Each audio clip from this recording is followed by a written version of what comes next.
Welcome, everyone. My name is Cheryl Brunkish, and I'm president of the Phoenix Holocaust Association and chair of the Community Advisory Board for Genocide Awareness Week. But I am here today because of a watch. I wear this treasure around my neck because it is the only tangible thing I have of my great-grandparents who were murdered by the Nazis.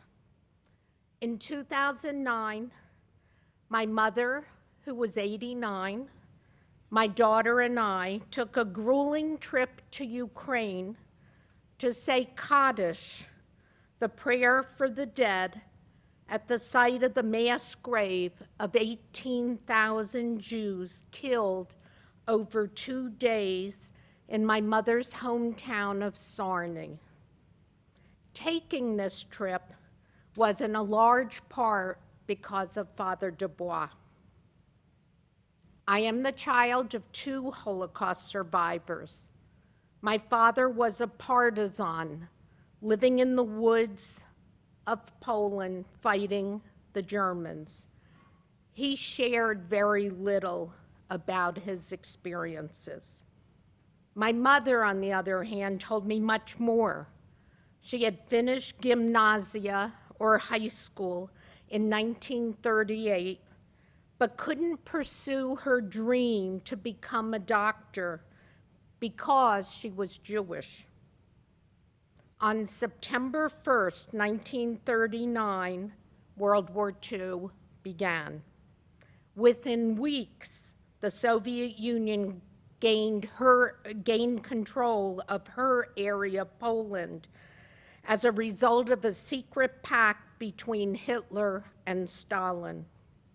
For my mother, this was good news because the German army did not come to her town.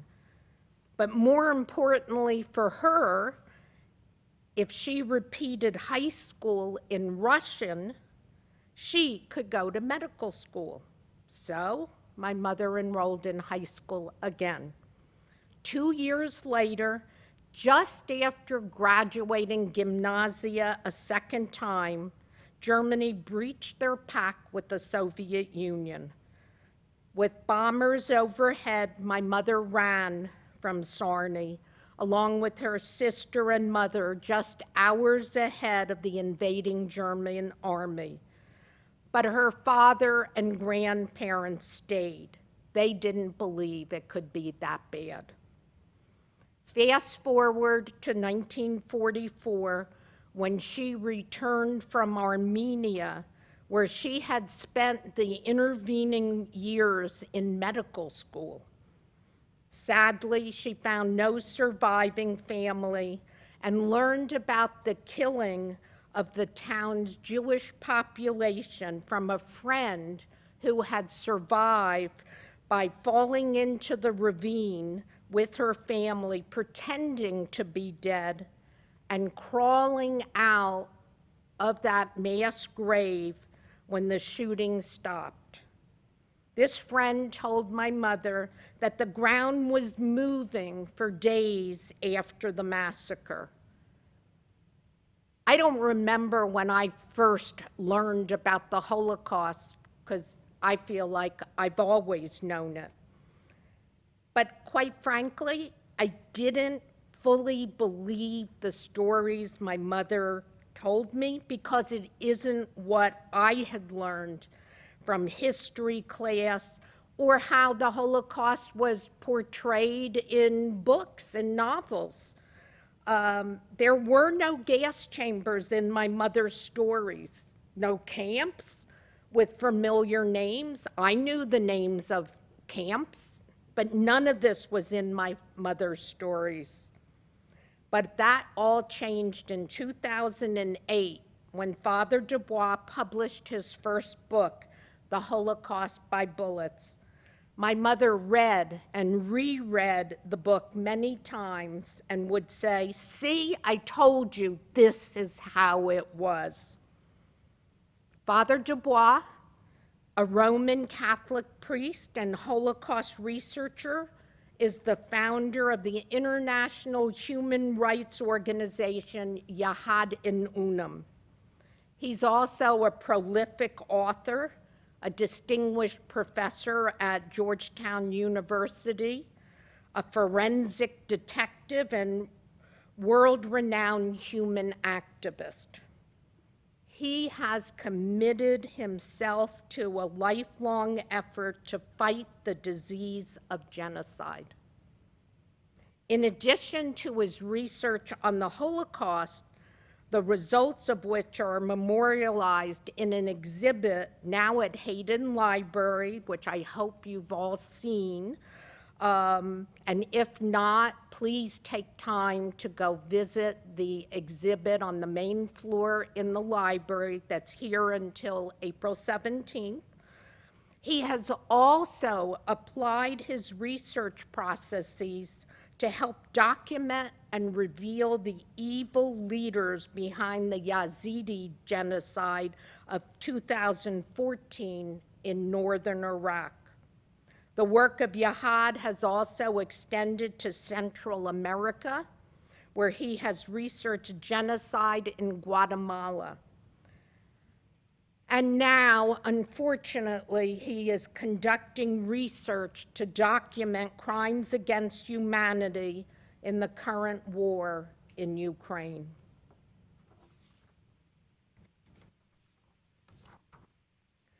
Today, you have the honor to hear directly from Father Patrick Desbois. Father Desbois, I want to especially thank you for all you have done to bring world attention to the deaths of over 2 million murdered by bullets during the Holocaust, including my grandfather, my great-grandfather, and my great-grandmother, who received this watch on her engagement. And now we have a short video to introduce Father Desbois and the work of Yahad-In Unum. En Ukraine, Ravaruska. Vous savez qu'il y avait beaucoup de Juifs avant la Deuxième Guerre mondiale et on se demandait qu'est-ce qui s'est passé avec les Juifs puisqu'aujourd'hui il n'y a personne. En fait, ils ont été amenés au milieu de la forêt et ils ont été assassinés, fusillés.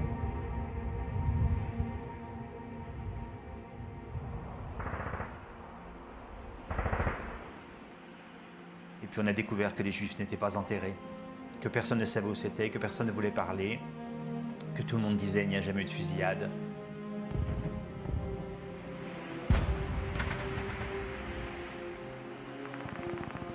Et c'est comme ça que nous avons commencé à enquêter pour trouver les preuves de ces assassinats des Juifs et des Tziganes.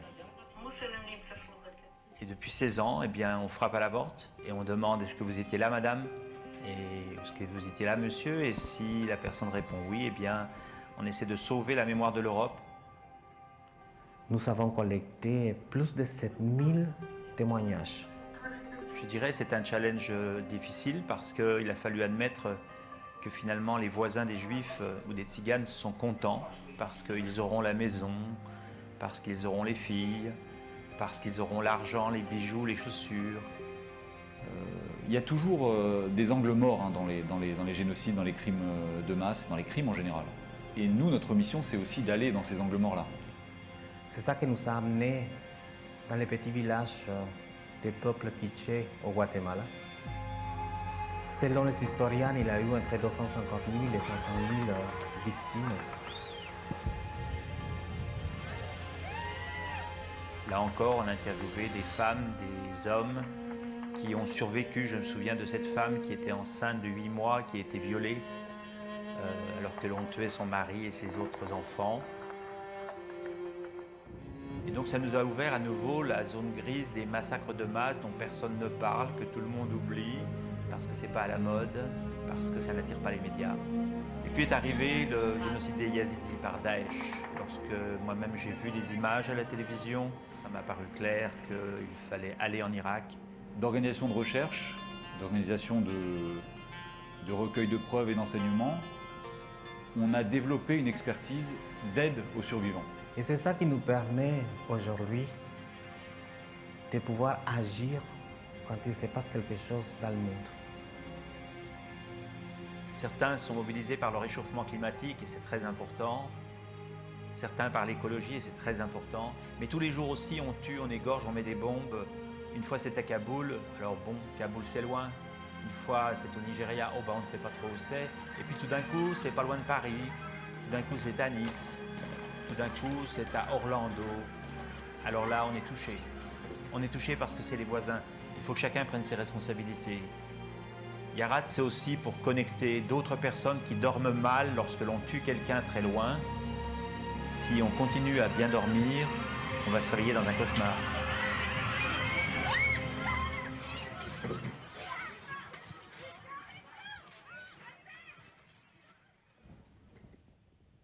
So I've been asked today to speak to you mainly the way we are working in Iraq about the genocide committed against the Yazidi. So this genocide was beginning in August 14. It was under Abu Bakr Baghdadi, the new leader of ISIS, after Zarqawi. And it took place in Iraq and in Syria. They announced since the beginning that they wanted to put the Yazidi in slavery. They consider them as slaves because they consider them as non-believers. We call them kufar, it means non-believers, and even worshipping evil. Most of the Yazidi, they knew they would come, but they were on the protection of militaries or police from Iraq, so they didn't move from their home. But suddenly they woke up and no more police, and they were alone. The tactic of the ISIS against the Yazidi has always been the same in every village. They come to visit the village and to say, you will have to change your ID. It's a changement of administration. And most of the time, the neighbors of the Yazidi know already. They have a deal with the neighbors. You must understand there is no genocide without the neighbors. You need the neighbors of the victim to help.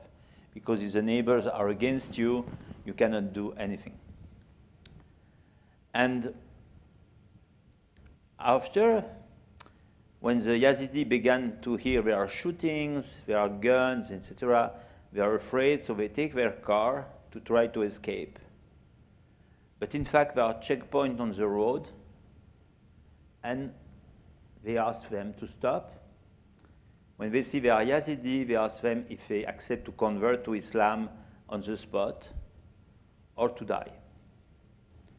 Most of them choose to convert, even if it was not really to convert. And sometimes the men don't accept and they are shot immediately. After, they brought back the cars to the administration building. And same thing, they tell them, don't worry, it's only to change your ID, your papers.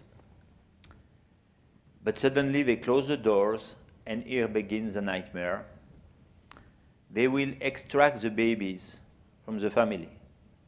So the babies will be taken out of the family and will disappear in carts, in trucks, and given for adoption to ISIS family.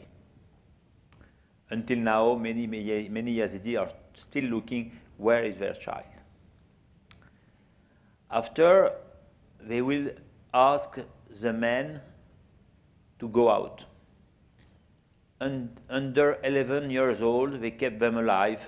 After 11 years old, they bring them out and they will shoot them in mass grave, but far from the administration, so that the wife and children listen to the noise but are not sure their husband is dead. And they will tell to the family, no, no, no, we didn't kill your family. We sent them in another place. After, they will enter in the room and select the young girls and the woman.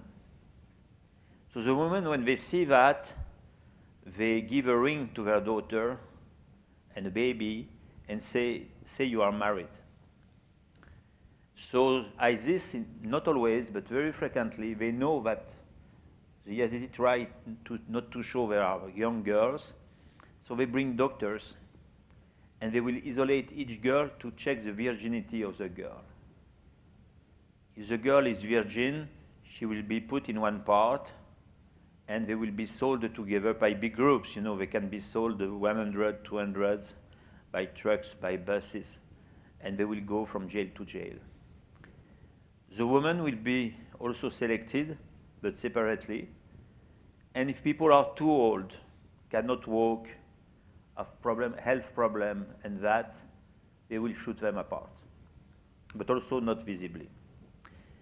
So, and for the boys under 11 years old, they will bring them in Islamic school with no contact of the population. We follow these children now since 5 years. They have been put in an Islamic school in Mosul, most of the case, and completely brainwashed. They change their name, they cut their hair, they put them in uniform. It's forbidden to speak their language because normally the Yazidis speak Kurdish, so they have to speak Arabic. And after they make a test, and if the test is okay, after 1 year and a half, they will be trained in secret training camps in Syria to know how to be on the ground, to know how to use guns, to know to resist to the heat, to the cold, to be fighters. And after two times training, they send them on the front. The girls, it's most complicated. The girls will be sent from place to place to place, and at the end, sold to somebody. So it means the ISIS people come in the place where girls, they ask them to take out their scarf, they have a lamp, and they choose a girl. So the high-level position in ISIS choose the most beautiful girl, and after, until the end, the last beautiful girl. And I remember a young girl, she was 14 years old, and she was double sad because she had to say, I have been chosen as the last because I am not beautiful. And she has been sold to a Tajik. A girl who goes out of ISIS today has been sold a minimum 25 times, 25 to 35 times. And when they sell them, it's not like when they think, at the beginning they sold them at the market with the price, and after they didn't do that, they will send them by Facebook, they took pictures, they send the picture of the price, and people are choosing. We don't know even how. For example, the girl is owned by somebody, suddenly she's asked to climb in a car, and she sees the driver is not the man she knew, so she has been sold. She doesn't even know she has been sold. All that was done with a strong administrative part. Most of the girls who have been sold have to record a paper at the administration that they are this property of this man. For the girl who has been sold, it depends of the owner. Some are awfully rapists.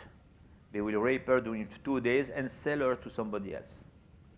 Some will keep her during 6 months, 1 year, and sometimes fall half in love. It's a complex story. And sometimes the rapist wants a baby.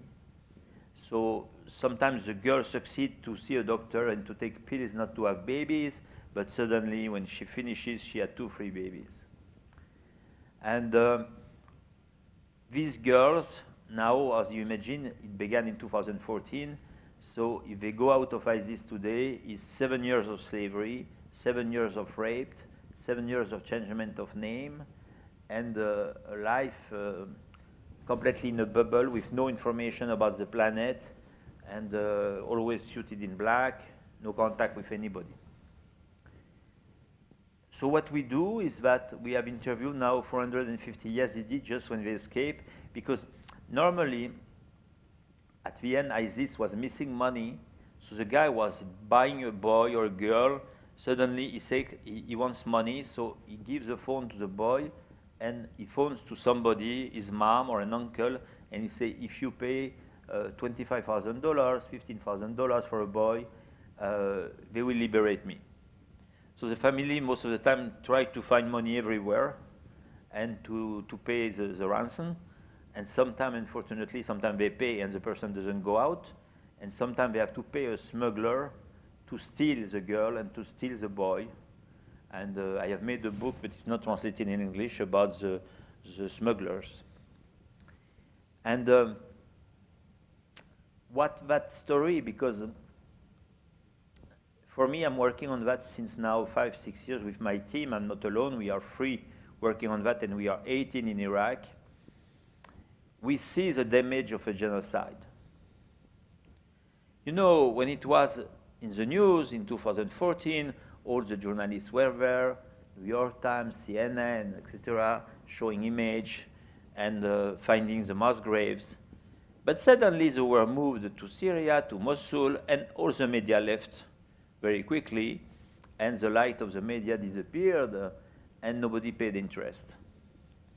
And so it's complicated to be a non-profit engaged long time after a genocide, because finally the genocide attracts when it happens because it's fantastic, and there are protestations and so on, but when it's no more fantastic, it disappears. For the women, it's complicated because we have 2 places with workshop, with sewing machine, to help them find a job, find their autonomy. Because you must understand, one woman, when she has been raped and she had 25 owners, the husband sometimes is not very happy to get back his wife. And sometimes also he remarried with somebody else before, so she's not accepted. She's legally accepted, but to make your life when you have been raped 25 times by people is not easy to say in a society like Iraq. Some of them got a visa. Most of the visa have been done by Canada, Germany, and Australia. Nearly no visa to come here, and very few visa to come in France. Nearly 200, 300 in France, and here I don't think at all. So we discovered also that the victim of genocide has no special right. It's a refugee among any refugee. An ISIS victim has the same right that an ISIS man. So it's the same. And me, I was thinking, having worked a lot about Holocaust, that to be victim of genocide was to be legally recognized, at least to get a visa to go somewhere. It doesn't exist in no country. Perhaps a little bit in Germany. But in any case, not here and not in France. And not in other countries. So now the Yazidi are in a complicated situation because officially people say now go back to your village, forget. There are still 18 camps of IDP, and each camp is between 15,000 to 25,000. It means in the camp there are 300,000 Yazidi today. But nobody cares. Before, when we were there with the journalists, the other NGO, sometimes we were 3 NGO at the same time, we had to wait. Journalists were coming. Now you can come in a camp, nobody will cross you, you are alone with that.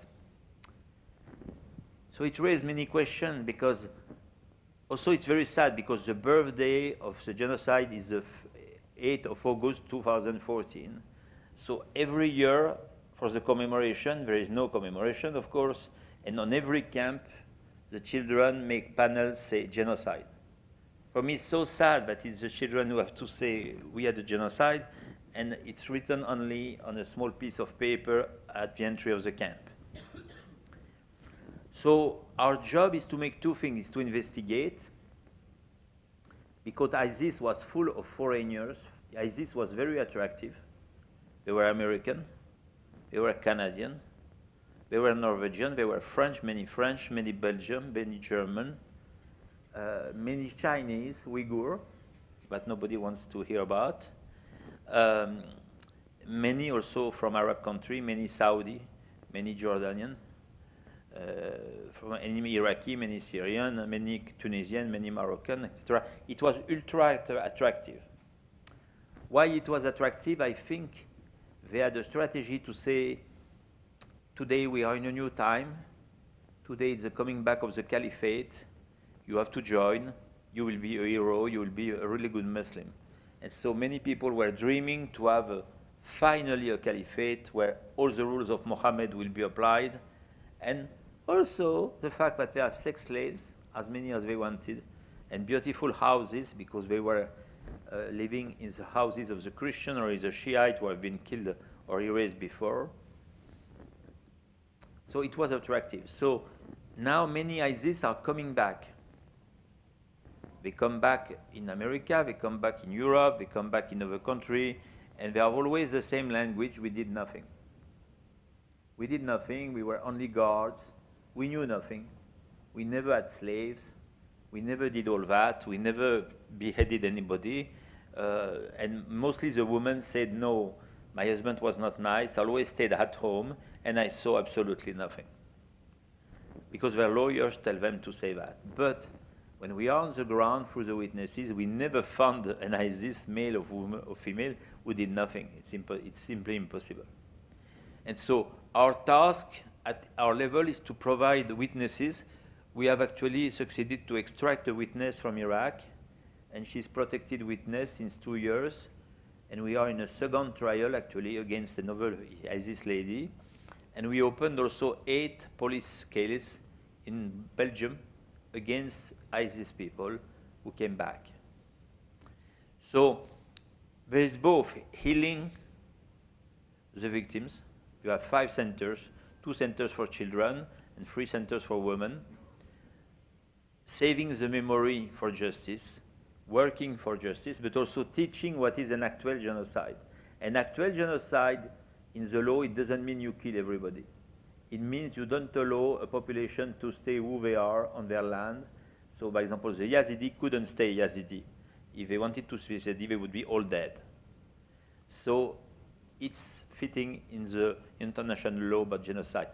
But to be clear, everybody said genocide. Obama said it was genocide. United Nations, European Commission, President Macron, Mrs. Merkel, everybody said genocide.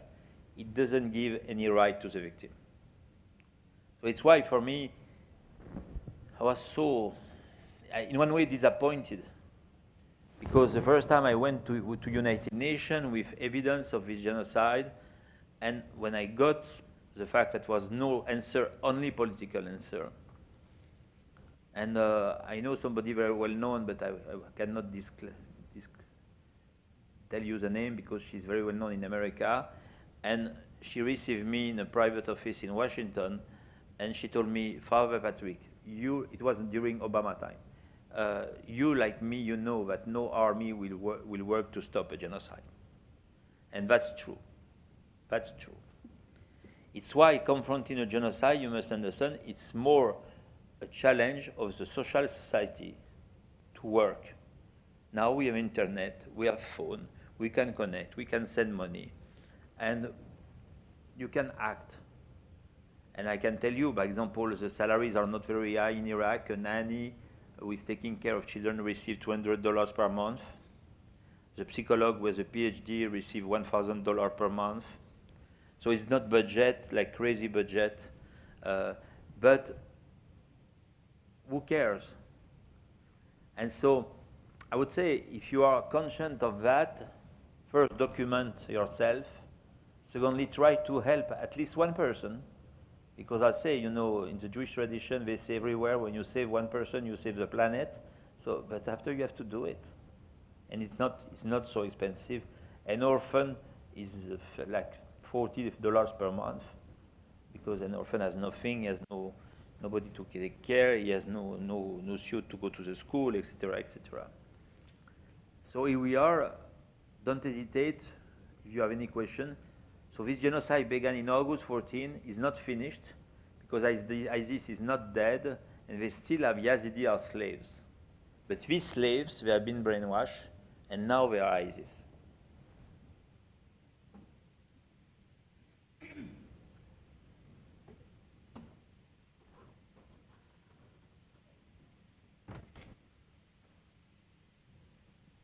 We'll have a microphone going around. If you want to ask a question, you can raise your hand. But I have a question, and it actually goes to the ISIS situation, and the Yazidis is considered a contemporary genocide. And there was an announcement last week that Yahad-In Unum, in partnership with the Babin Yar Holocaust Memorial Center in Ukraine, in Kiev, is launching an investigation into Russian war crimes in Ukraine. Can you talk a little bit about that? I know you've already started. Yeah, when we saw what happened in Russia, so it's not classified as genocide, but you know, we know, I worked in Ukraine since 20 years, so we know most of the village, we know Sarny, we know all the Sarny of the country, I would say, and it was for me a duty. It came also from a question of a friend named Ruslan. We were in visit in Jerusalem, an official visit to the state of Israel, etc. It was not long time ago, it was one day before the war, and Ruslan left because he wanted to save his family, what he did. And because his family, he was really good guy, because his family was in the same village that you saw the crime now, with the corpse outside. So if he didn't bring his wife out, she would be in pieces. Her house has been burned and completely, he has nothing now. He's 40 years old. He re-begins from scratch. He said, I was paying my last payment for the house, and now I am homeless. So he told me, and I will never forget, Matt, he looked at me when he left and told me, Patrick, will you come back in Ukraine for our mass graves? And I was so troubled to hear that, because the war didn't begin, and I didn't think that Putin will make mass graves everywhere. And now we see that Putin is making mass graves, killing people. So we decided to interview victims. We have interviewed 37 victims. And now I have to see how we can go to accusation, because to accuse Putin is useless. The guy is a billionaire, and he's in his country, so even he will be accused, sentenced to whatever, he doesn't care. Like the president of Sudan for Darfur is still traveling, and nobody cares. So the target is to frighten the people who are really acting on the ground, so that the militaries will say, if we go on, we are under the watch, in fact, and it will happen bad things for us. So to attack quickly is also a way to discourage the killers. Do we have any questions from the audience? Two. Tim, one. There is no bad question, only bad answers.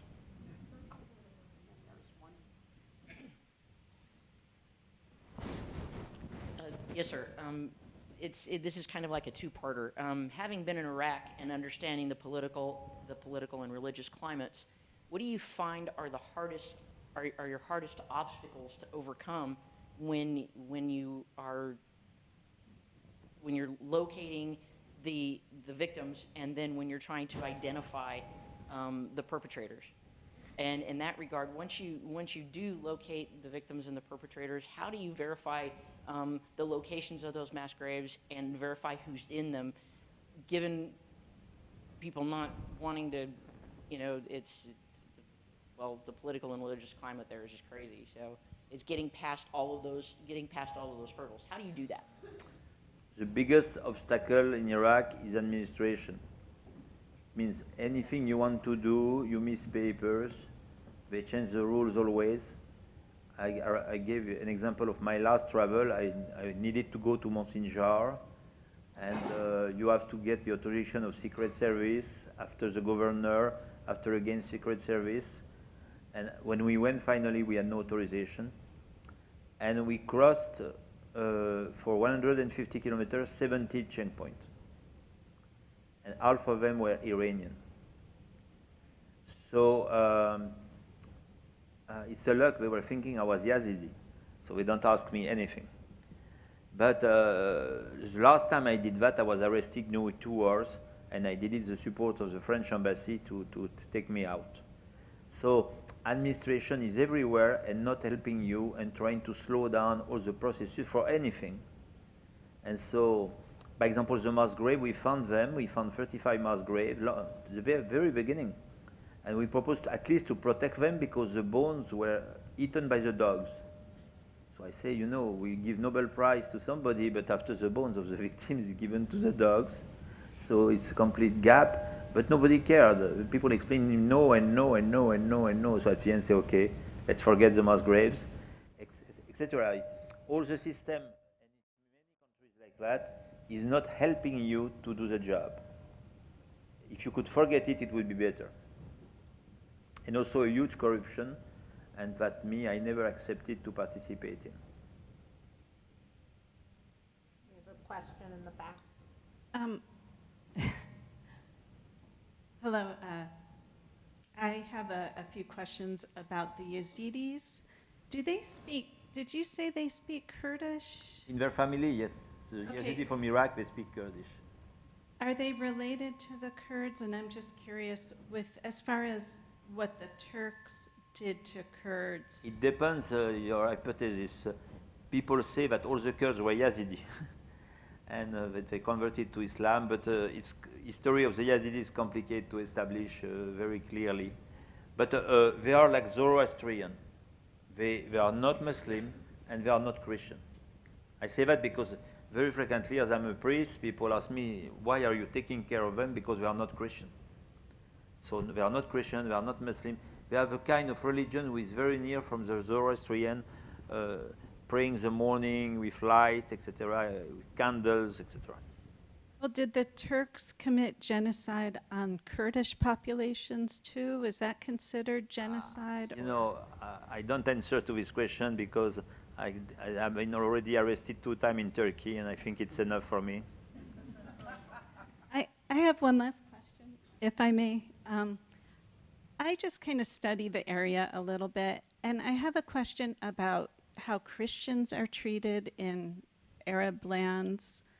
And, you know, I don't know if there's currently, I know there's a lot of hostility towards Christian, you know, like in Iran, I know there's groups of Iranians that are trying to be Christian. But also throughout Arab lands, I know they've been expelled. And can you possibly speak a little bit about that and why there's very little reporting in the news about? It's not easy to be a minority in Iraq like in any other country.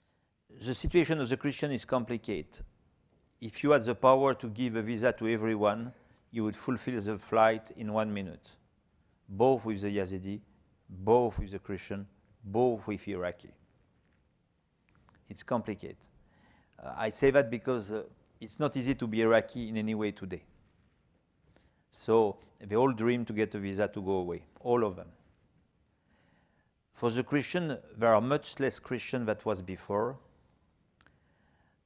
In some part of the city of Erbil, by example, Christians are still powerful. They have not been mistreated like the Yazidi, but because they left. They left the place when ISIS came. They abandoned their village, and their village has been half destroyed or occupied or damaged. But I cannot answer so much because it's not easy to investigate about the Christian because they don't speak so much about what happened. I tried, but it's difficult for an ISIS man or girl to say who raped the girl, what was the name of the rapist, who took the belonging, etc., etc. They will say ISIS, ISIS, ISIS, ISIS. I say, okay, but who was it? They don't want. So it's complicated. But I answer too quickly to a very complicated answer. But I am not a politician, you know. I could tell you are less and less Christian, they will disappear, etc. Okay.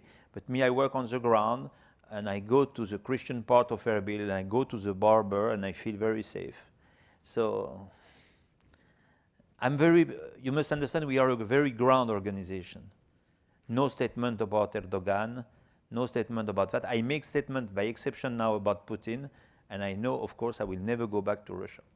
But I cannot say I don't go back to Turkey, because I cross Turkey sometime to go to Iraq.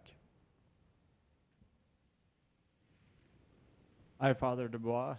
It's been a pleasure listening to you last night and then again today.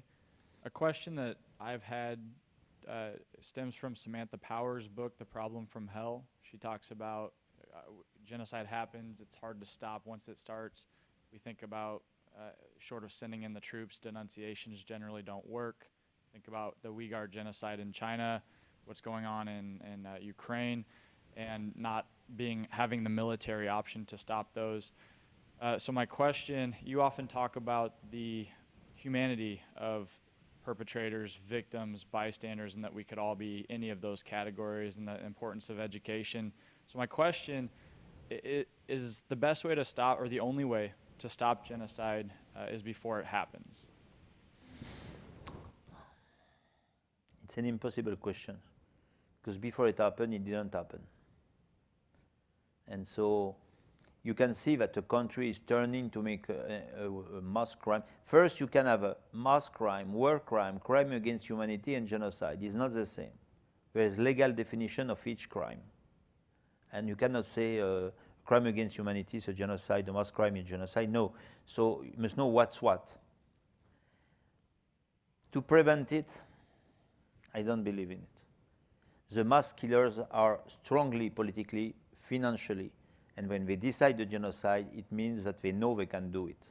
And the other thing is the genocide is always quickly done. You can see in Rwanda how quickly it was done. And when ISIS took the Yazidi village, it took a few days.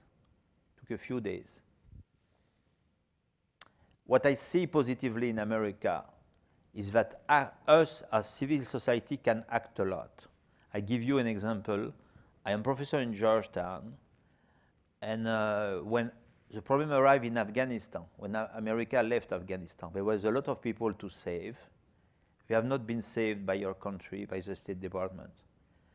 In Georgetown, the students who are militaries, because we have a strong anti-terrorist teaching, so there are a lot of militaries, young militaries I mean, they join their friends working at the airport in Kabul, and they send groups with white flags, and they put everybody, the militaries of America, in the planes of Europe who came in Kabul, and planes were empty.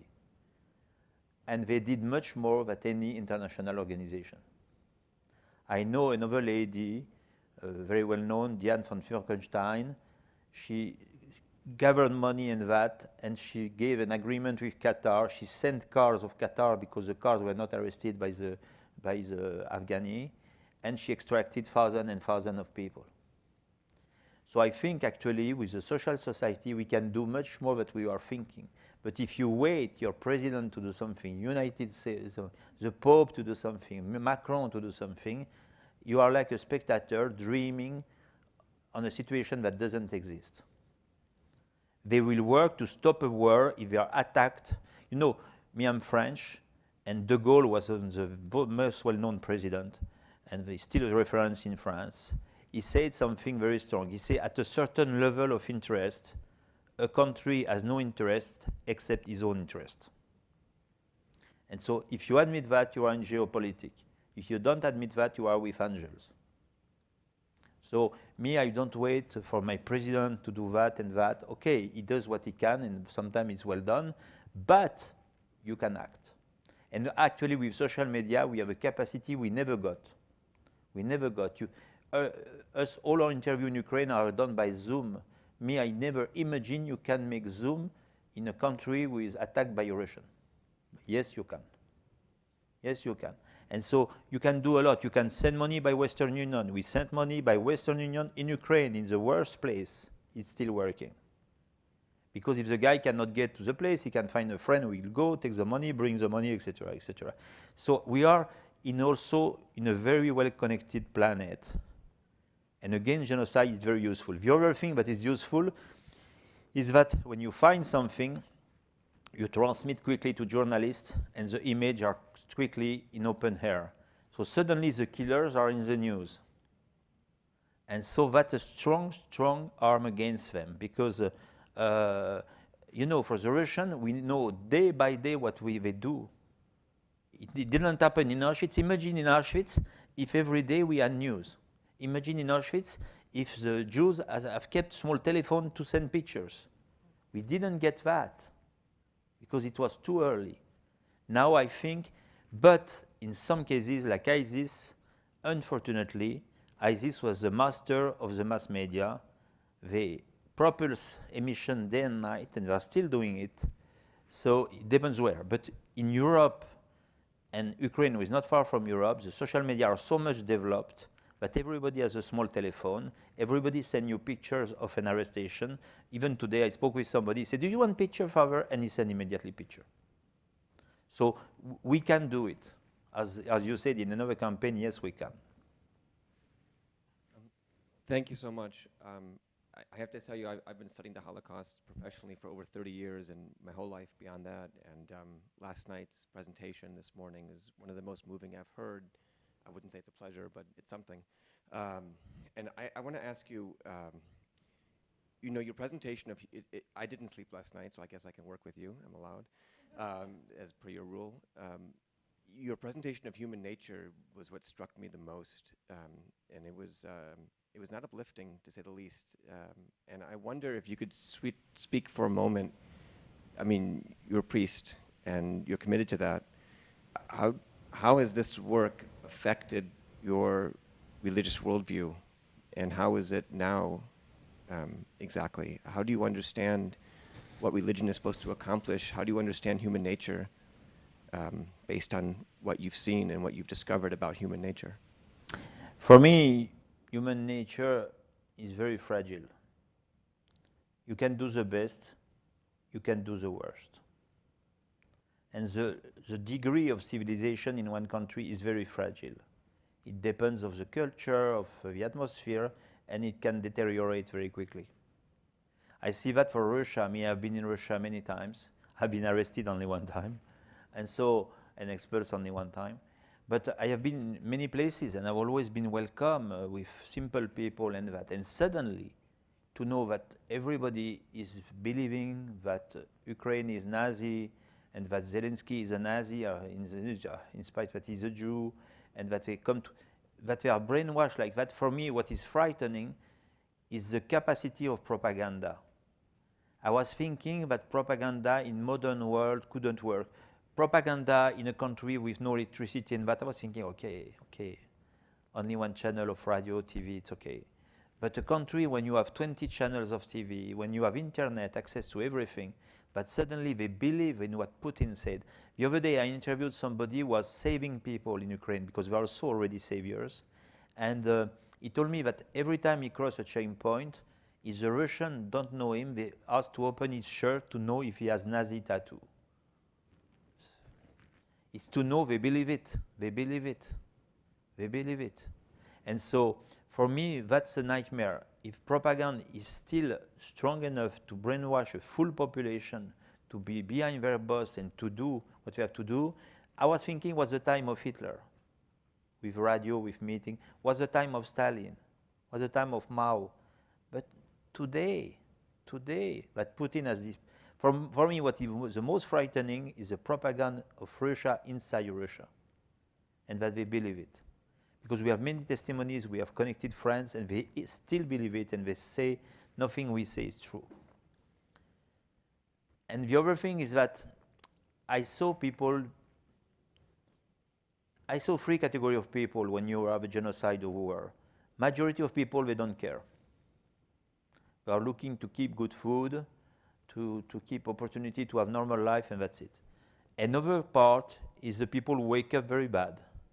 They say, my neighbors will be killed, but you saw their beautiful home. Do you realize all the money they must have hidden in the barrack and so on and so on? And suddenly they jump on the neighbors and say, nobody will know, we got the house. So, and it can happen to everybody. It can happen to everybody when there is a lot of propaganda and suddenly you see that this family is legal to put them away, perhaps to kill them, because you will get a beautiful property, a beautiful place. And the other part who is exceptional is the saviors. Even in Ukraine today, there are full people who full-time heal the country, prepare soup for the soldiers, open their house to host refugees, I never saw such a mobilization in Ukraine. I think 90% of the population is mobilized as resistance, but I never saw anywhere. Mosul fell down in 3-4 days. I don't say that every Mosuliot was a resistance. Absolutely not. Absolutely not. So there is a big difference. But humanity is fragile. Conscience is fragile. Modernity is fragile. We feel it's strong because we have in a nice atmosphere always, but it's enough, the wind of the rumors and that is changing, that a big part of the population will wake up with strange ideas and believing in strange things and ready to be violent. So for me, it's frightening what happens today in Russia because it means it can happen in other countries. Russians are nothing special for me. The first rank, there is a lady trying to have a question. Well, we have a question in the back. Okay. Hi. So you've mentioned social media a couple of times tonight, or this morning, sorry. And my question is, well, I want your opinion on this because in my perspective, social media right now is very divisive because there's so many outlets and so many sources that it's almost paralyzing to even understand a cause and to follow it, because all you have to do is click your phone, put it in your pocket, and it's not in your line of vision anymore. I understand, but it depends about what. Exactly, and you were talking about propaganda and mass. You are right. For example, about the coronavirus, in France, you know, all the antivirus at the end. I remember I took a driver from an Uber, and I was going to be vaccinated. He told me not to go because the Chinese would put me a secret product, and I will be followed by everywhere by the Chinese. So we heard so many things that nobody knew at the end what to believe and what to know. At the end, Macron solved the question. He said, you can refuse vaccine, no problem. You will not go to a restaurant, you will not go to swimming pool, you will not go to work. So suddenly everybody was pro-vaccine in my country. So, but you are right, but for a world like Russia, except if you are a crazy man or a crazy woman about Putin, it happens, if you are really willing to document yourself, you can. You can, but you must not look at everything. Me, when something is too crazy, I switch. Me, when somebody crazy write on my Facebook, I block him immediately.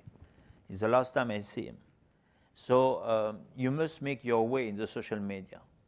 Don't forget, when they made propaganda before with small books and that, it was the same. You have bookstores with any books, and people were buying books and books against the Jews before the war. There was no internet. So propaganda knew always to work with the media. Me, I think the social media are better than before. You don't really realize, for example, what happened in Bucha. If it was no TV and no camera and that, nobody would know it. Nobody would. Me, I dream that internet would have existed during Auschwitz. I dream because I'm sure image would have gone out. Imagine nobody have a small telephone in Auschwitz to phone to their family and to send pictures, even 5 minutes before being killed. Even in the train. Imagine the difference.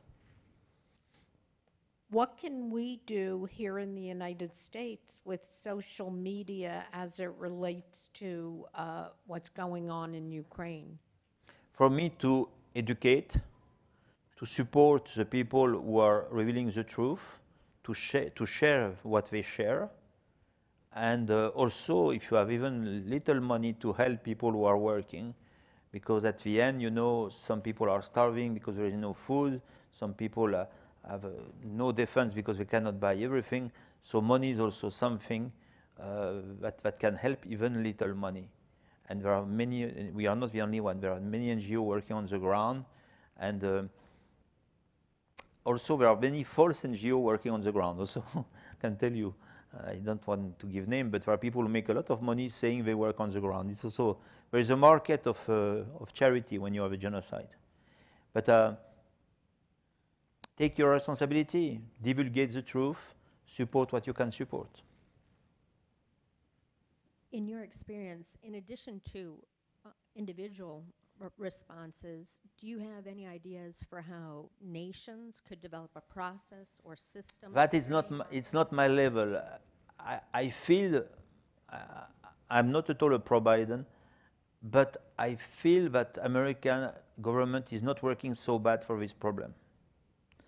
There is something that Biden did well, and I was not happy he did it before, and now I'm happy he did it. For example, he revealed the attack before. And we know now through the news that the intelligence of America is giving many elements to Zelensky. That's very unusual, and it's done publicly. So I don't say, because I'm not American, you know, so I'm not too split between Democrat and Republican. I'm enough with President Macron. So but I see the way the modern nations are acting to support Ukraine is pretty good. And also to avoid an international war, because it was one drop. I think Putin will have been so happy that one plane from America will cross the border. Thank you for speaking with us today, Father Desbois. I had a question about the West's responsibility in all of this. It's been my perspective and the perspective of many of my friends and family that in many ways ISIS was our fault. We broke Iraq, and it found very violent ways to reform itself. And that a solution to this is a hands-off approach to stop meddling elsewhere in the world. And I'm wondering if you could speak to our responsibility in what happened, and also in how we can proactively, like how can first world colonialism be a positive force? It's a general question. First, when you say our responsibility, I imagine you are American. Yeah, I'm French, and if you remember well, President Chirac refused to participate in the war, and the French fries were bad fries in America during a certain time. And I don't know if you remember that. I say that because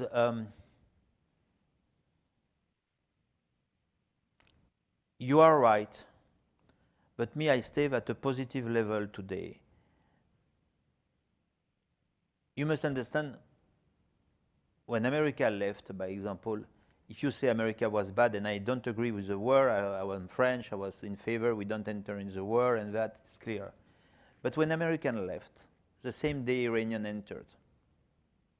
And now Iranians are everywhere. So, by example, there are still American today, not many, but there are still American forces in Iraq. If they left today completely, the same day the country would be Iranian and Turkish. So I should not say that to Americans, don't overvalorize your weight. If it's not you, it's others. Today we have a Turkish military base. I give you an example. I was invited for a picnic on a mountain, and the consul of France told me, Father Patrick, don't go, because the drones of Turkey, every day they cross the territory, and they don't make any difference when they bomb. So, but we have very few news in America about Turkish initiative in Iraq today. I never saw anything in the news. And when we are there, we are always afraid of that. Afraid to be victim, I mean.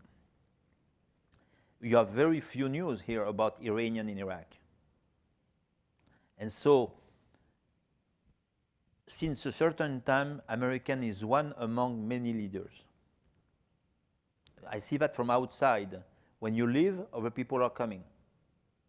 By example, Syria. You left Syria, now 3-4 Russian military bases.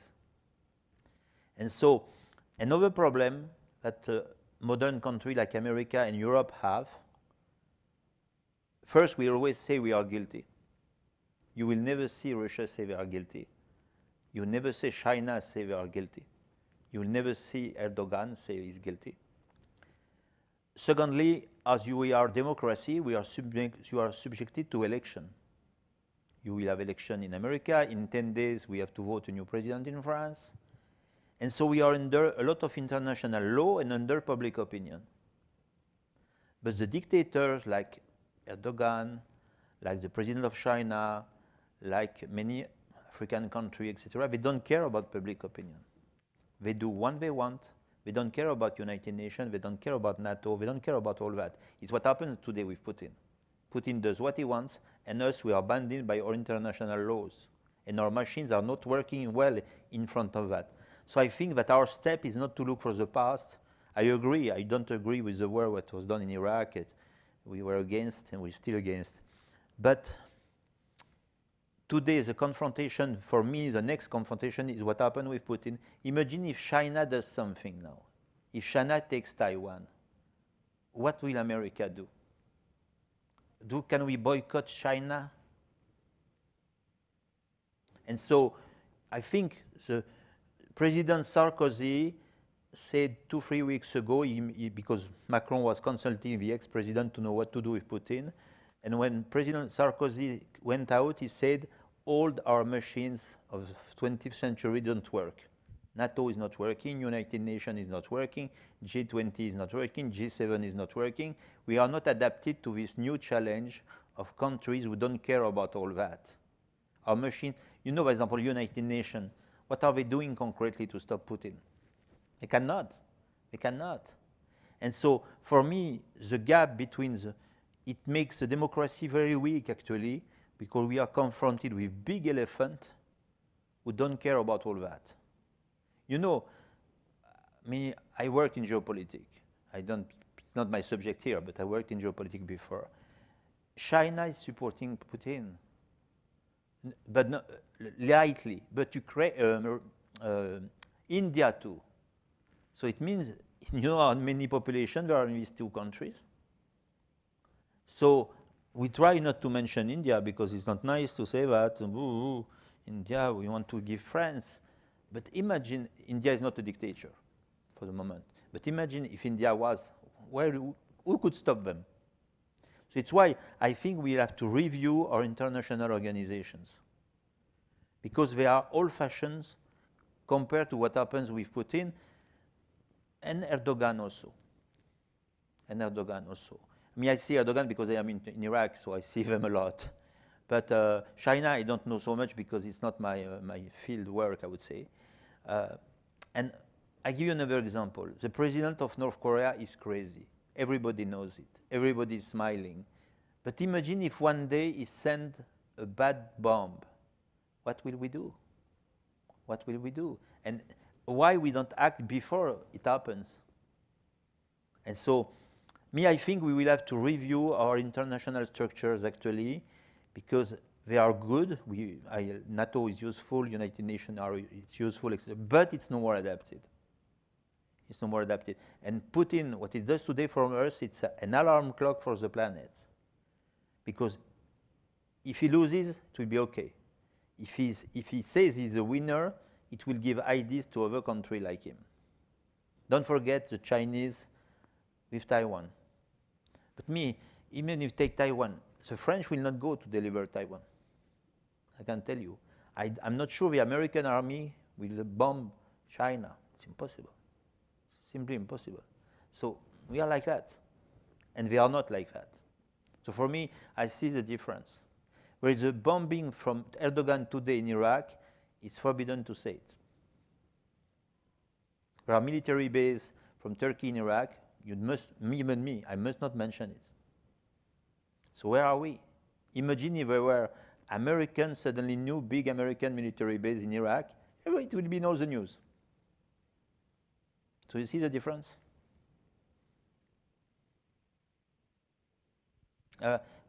Last thing to finish, the Russians delivered Halep in Syria. Since that, we have no news, no journalists. Because I don't imagine journalists taking risk to make some news about Aleppo, it will disappear. So that's the problem we have actually. It's why it's nearly a miracle what happened in Ukraine in the good way, because we succeed to have news. Normally when the Russians are there is no news. I saw that because you are young, but I saw the delivery of Aleppo. We saw the Russian arriving. We never saw the end of the game. We have a question over here. Thank you. And then one more question. Father, thank you so much for your presentations. I'm sure we learned a lot. And my question is regarding ISIS. The lady behind me asked a question about Christians in Iraq and about ISIS. And you answered on the question and you continued as Christians. So Christianity, it's a religion. And I'm sure there is nations behind that Christianity in Iraq. And being ethnic Assyrian, I'm sure you know that Assyrians, along with Yazidis, with due all respect, also they are getting to these massacres and slaughters, and they were killed by ISIS, and they were taken to slaves. Can you share your experience? Because actually, Iraq, originally it's an indigenous land of Assyrians, my people, and these people are getting killed constantly on their own territory. And Iraq is almost empty from Assyrians. So can you give just a couple of words and share your experience? I thank you so much. I like them, I know them very well. I know the big Assyrian community in Detroit, with the biggest in the world. The problem for me, I will answer a practical question. I am pro-Assyrian, so you have no doubt about that. And, I love your place, I know your village, and I've been there many times. But to investigate, surprisingly, was very complicated. I will give you a bad example. We found a woman, she was a sex slave. She was Assyrian, so she was liberated. She was from a simple family, and she wanted to speak. So we began an interview. The chief of the community said, no, okay, the interview must be in a Christian center. We say normally we interview people at home because they feel more. No, it was in a Christian center. Okay, we began the interview. The chief of the center went down the floor. When he listened to the interview, he stopped the interview. Go out. We don't want to accept this question and that. It seems like, but I think it's more a Christian reaction than an Assyrian reaction. For some Christian, it's nearly impossible to say who killed them. Mentality. I will give you an example to go out of Assyrian. We had a priest in France who have been beheaded in a church. An old priest, 85 years old, French priest. We know the name of all the killers of Jews. Nobody knows the name of the killer of the priest. The priest will be beatified, but we forget the name of the killers because he gave his life. I will tell you a joke. I met in a gala dinner the president of the Church of France, and I say, please, I would like your help. If they kill me, I refuse to be beatified, because I don't want to give my life. So, but I think there is a blockage in the Christian mentality to name the bad guys. So I think it's more a Christian reaction, perhaps with forgiveness, perhaps I don't know why. I don't know where it comes from, but for me it was such a deception because I interviewed 30, 40 Christians from Iraq, and I stopped because nobody wanted to say who did what. And at the end, I know it's a Christian mentality to forgive and to love, etc. Okay, but when your people is assassinated, at one moment you must designate who is doing the job.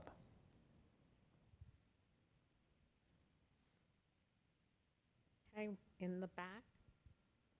Hi, and thank you for this awesome lecture. As an Assyrian from Iraq, I just want I don't see you. I'm very short. And I am short also, so perhaps it's the second reason. It's not so much of a question. I just want to highlight a few things. As an Assyrian from Iraq, I wanted to specify the effects of the Islamic State on my people, their removal from our homogeneous land, the Nineveh Plain, Mosul, and the destruction of our ancient history. I happen to be a Christian, but I'm first and foremost an Assyrian, and a very proud one, for 7,000 years. Thereby, I can maintain my Christianity on virtually any Western soil, but my ethnicity is nearing its extinction because of the loss of borders, which equate to the loss of our ancient heritage, the language, which is Assyrian, or more widely known as Aramaic, as well as our customs. I want to personally applaud this young man right here for stating the obvious about the American and Allies' destruction of Iraq that created the environment which harnesses ISIS. But prior to that, Madeleine Albright bragged about the killing of 500,000 innocent Iraqi children to achieve the American military machine goal. So before we go to Ukraine, there's a remnant of the death of the cradle of civilization that the West is responsible for, in my opinion. Thank you. Okay, but I say the same thing. Once you have said that, help me to investigate. Give me names. If I take you very directly, I love your topic. Give me names of 10 families who accept to name which ISIS man was torturing them. They were French, they were Syrian, they were Jordanian, they were Palestinian, the name and the address. Otherwise, you will never get justice. Because if you keep silence about the name of the killers, it's impossible. You know, even in the Bible, Cain is killing Abel, so his name is Cain. And so the fact that we don't name never nobody, we cannot make justice, we cannot make trials for the Christian. Against who? Against Baghdadi is dead. Against Zarqawi is dead. So we need names. Help me. Help me. Because I can tell you, I went in many families when I began to say who arrested, who came in your home, because it was neighbors, so we knew them. The militia protecting the Christian expels me from a house of Christian and tell me forbidden question. And I think this gap of culture is making the Christian very fragile. No justice, no dignity. So after, the only way is to go out and to have community here in America or in France. We have many, many Assyrians in France, but I agree with you, it's not the solution. It's not the solution. But why the Yazidi will name 50 ISIS men? Why we put justice everywhere? We cannot make a trial in France for the Christian because we have no name. We have no name. For example, priests disappear from the Christian. We cannot know even who did what. The bishop disappeared in Syria. Nobody speaks about that. We don't know who tortured them, who killed them. We know nothing. So we speak only about the victim, but it's not a storm who is destroying the Christian in Middle East. It's Islamist people. And I know it's not easy. I know it's not easy. Don't worry, you are not the only one. For the Jews to say that they have been killed by a German, you can run. They are from a village, they say they go to the village, but to say my grandma has been surely killed by Hans Jäger, oh no, no. No, no, no, because it's very complicated to admit you are victim of a murder. But help me. Father Desbois, I can't thank you enough. I know everyone who heard you last night and everyone today and everyone at home who's watching appreciates what you are doing in so many different conflicts. And you've given us some ideas of what we as individuals can do, and I think that is the important message to take away, that we as individuals can do something, that if we all do something small, it will add up. Yeah, we are like drop in the sea, but sea only make of drops. Thank you to you. You are an amazing lady too. You are from Sarni, so you are a strong heritage, and I would say, and not financially, but legal at the moral level. I'm very thankful to you. Anybody can join me by Facebook. My Facebook is public, except if you tell me you are pro-Putin, cannot have a dialogue with me. It's the only thing. Or if you are pro-Baghdadi, forget to contact me and say, but don't hesitate if you need anything, any material, everything is available. The video we did are available, the sum up are available, the statement, and if you have any ideas, we are ready to welcome you. And we have a few books left over of Father Desbois in broad daylight, and I'll let Tim figure out how to give them out, but they are available to students, please. So if you're a student here and you're studying a topic that relates, please take one of the books, read it, and please do what Father Desbois said. Every drop helps. Thank you.